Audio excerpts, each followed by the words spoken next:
চট্টগ্রামের প্যারেড ময়দানে ওয়াজ হচ্ছে, আমাদের উনি ওয়াজ করতেছেন যে আল্লাহ রাব্বুল আলামিন কোথায় আছে বলেন, সবাই ইশারা করেন উপরে আছে, সবাই ইশারা করেন, সবাইকে দিয়ে ইশারা করছে। আমি সম্মানিত আলেম আপনারা যারা এবং ফলো করেন তাদেরকে বলছি, এই ব্যাপারে উম্মতে মুসলিমার দুইটা আকীদা, একটা হচ্ছে কুল কায়নাতের মুসলমানদের আকীদা যেটাকে আমরা আকীদায়ে আহলে সুন্নাত বলি, আর একটা হচ্ছে সালাফি আকীদা যেটার মূল হোতা, যেটার মূল নায়ক হচ্ছেন শেখ ইবনে তাইমিয়া। শেখ ইবনে তাইমিয়া শরীরবাদী আকীদায় বিশ্বাসী, মানে আমি যেমন সুফাই বসেছি উনি বিশ্বাস করেন আল্লাহ এভাবে বসেন, তবে আল্লাহর বসাটা আমার বসার মতো নয়। যদি আল্লাহর বসাটা আমার বসার মতো কেউ বলে তাহলে কাফের হয়ে যাবে, কি হয়ে যাবে, দিন ইসলাম থেকে খারিজ হয়ে যাবে। কিন্তু আপনি বলতেছেন বসেছেন তবে বসাটা আমার মতো না, এই কথাই আপনাকে বাঁচিয়ে দিয়েছে। তো আপনি কুফর থেকে কোথায় চলে গেছেন আমি বলতেছি না, উম্মতে মুসলিম আর উলামায়ে কেরাম আইম্মায়ে কেরামের দৃষ্টিতে কেউ এই ধরনের কথা বললে পথভ্রষ্ট হবে, এবং এই কথাগুলো উম্মতের কথা বলেছেন less than 5%।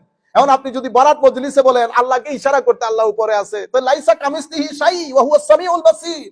আপনি যেই সাবজেক্টের লোক না, আমি অনুরোধ করব সবাইকে আমরা যেন ওই সাবজেক্ট নিয়ে গুতাগুতি না করি, আর যখন করব তখন মানুষকে এইভাবে বলবো যে এই আয়াত নিয়ে কথা আছে দুই ধরনের, কেউ এটা বলেছে উম্মতে মুসলিমা এটা বলেছে, তাইলে মানুষের কাছে জিনিসটা পরিষ্কার হয়ে গেল। এখন আমি আধা জিনিসকে হাইড করে আমি যেটা বিশ্বাস করি সেটা বলে বিসমিল্লাহ করে সেফ প্যাসেজ নিয়ে চলে গেলাম, এটাকে কি বলে, এটাকে সাদাকাত তথা সত্যবাদিতা বলে না।